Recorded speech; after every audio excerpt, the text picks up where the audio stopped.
What is that on the glass?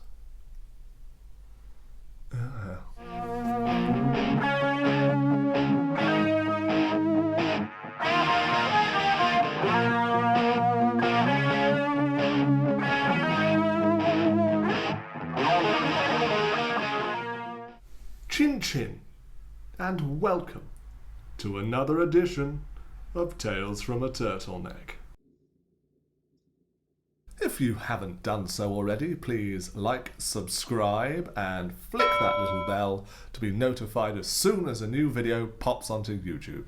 Tonight's tale has everything you want in a Tonight's tale has everything you want in a near-death drama.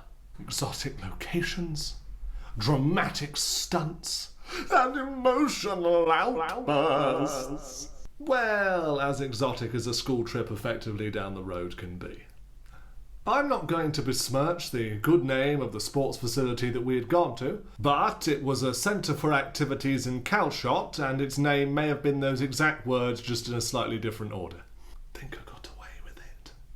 We'd been there for 3 soggy days, and our story begins on the last day, which would turn out to be the soggiest of them all. And not just because of the weather. Not one to give in to the end of holiday blues, I was still upbeat and excited to try a new activity that I would be terrible at. The trip had started with snowblading, or as I experienced it, arse grazing. Ooh. Spending hours attempting to make it to the bottom of a dry ski slope with short skis. No poles. No ski sticks either. Hey! There's a word, say the word, do the word. Inevitably ending up on my backside halfway down and letting the friction of my buttock flesh act as a human brake. On day 2, we did archery. Yes, they let me loose with a medieval weapon. And considering that I wasn't to get glasses for another 5 years, you can imagine how well that went. It wasn't a total athletic disaster, though. I learned that I loved rock climbing, and that I was somewhat decent at it. The drop was made all the sweeter when I looked up and saw one of the tough nuts in my class crying and clinging to the edge. He's still on edge. I was good at the tuck shop. By good, I mean I had the capacity to go to the tuck shop and buy £1's worth of sweets, which, back then, actually got you a fair amount. In my day, you could buy 1 trillion sweets for 3p. How things change. It was still that magical time before the great E-number ban. Each strawberry lace literally laced with God knows what, turning all 60 of us into tiny ticking time bombs. It would also explain why all of us were permanently tired. As we were buzzed off our tits all night. That was a grave error by the teachers to allow us sweets at the end of each day. In doing so, they were ruining their own night's sleep. As teachers would say, "It's your own time you're wasting." We ended up under permanent room arrest under night 1. There's no words, those no words. We were placed under room arrest after night 1 with teachers stationed outside the door because we were too noisy. And by we, it was 3 interesting characters that we ended up with because nobody wanted to go with them. But the activity I was most looking forward to was water sports.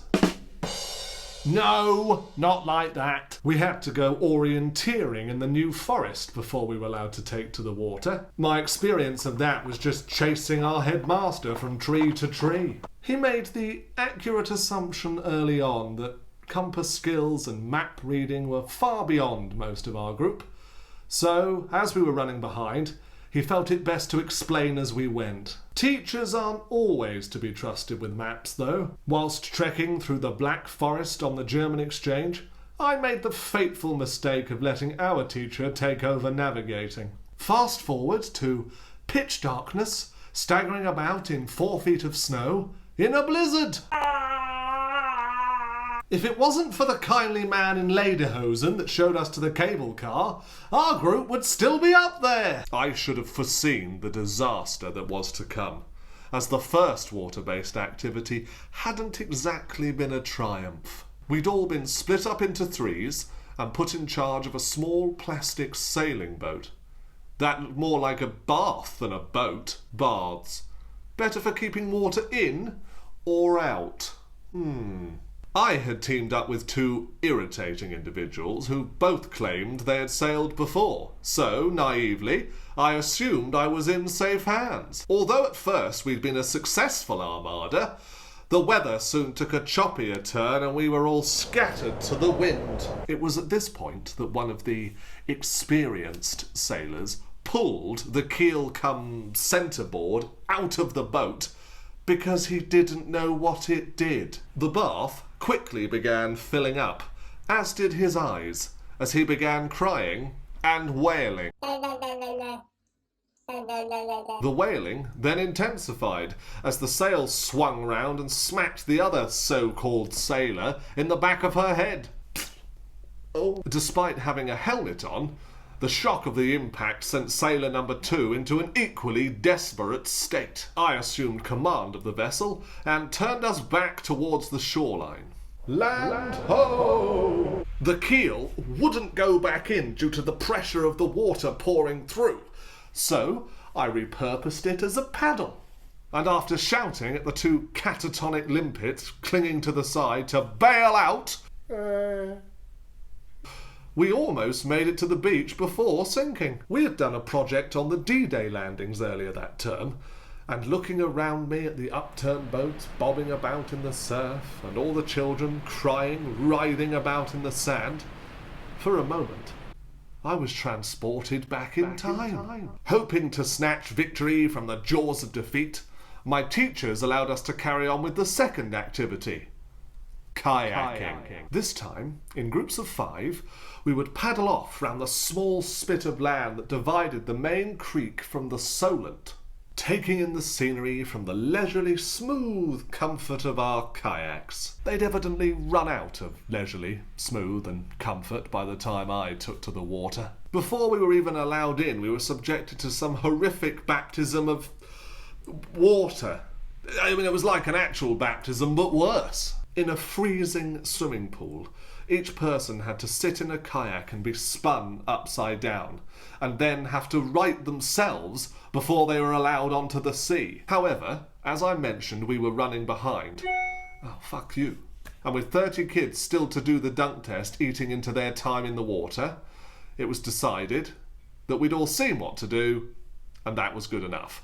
So it turns out that water, despite being very wet, is also very hard, and trying to slice through it with your paddle and pull back is a lot harder than it looks, particularly when you're a child with undiagnosed asthma and haven't yet had the eye test that would confirm you're as blind as a bat.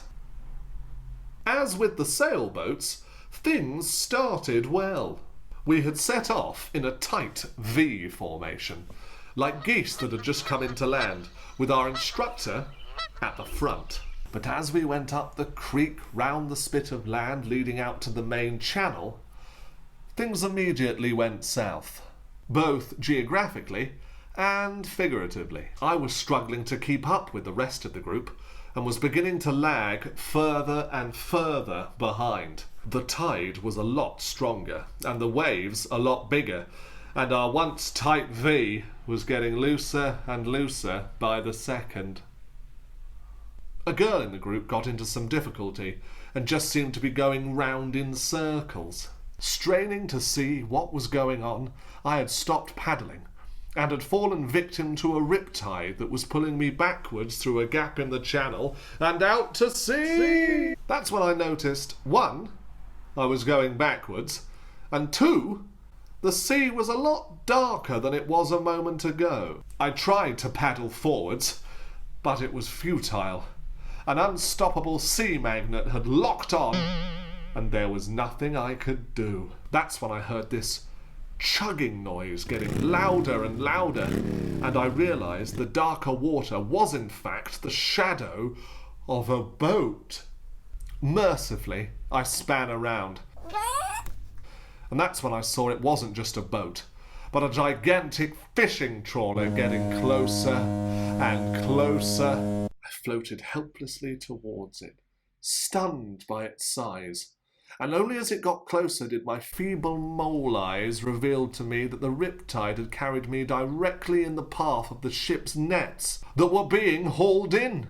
Before I knew what to do, the front of my kayak was completely tangled. It was almost as if the net was designed to trap things. I then tried the when in doubt, whack it technique.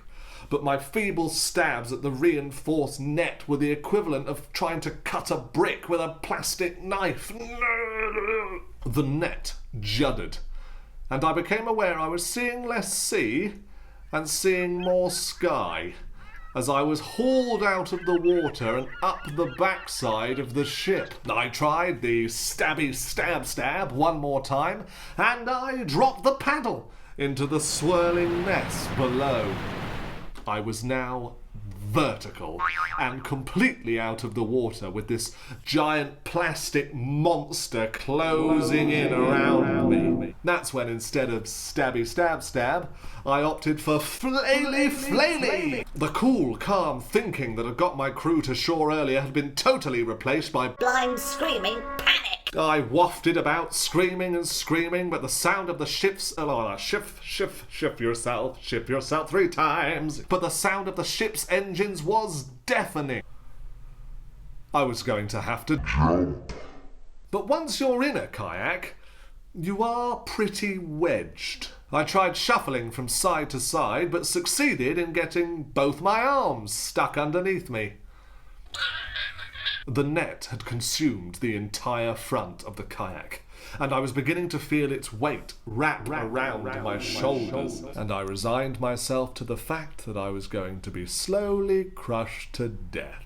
At that moment, I noticed commotion to my right, and I turned to see my instructor hurtling towards me. In the time it had taken me to get myself tangled and crushed, he had led the rest of my group back to the shore, found himself a speedboat, and was crusading to my rescue. Like a scene from a budget version of Miami Vice, he power slid his speedboat next to the fishing trawler. Before I knew which way was up and which way was down, he had flung a rope round the back of my kayak and tugged me off.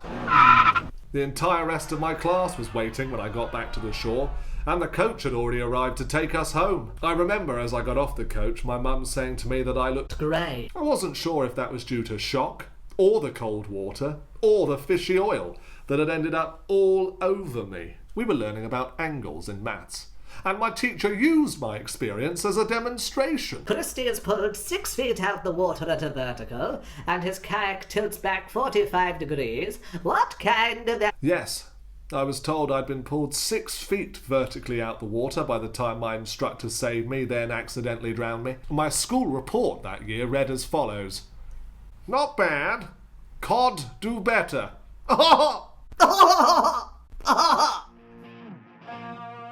Yeah, so that wasn't the back of my dad's head. We were all gonna drown. Completely and utterly out of our depth.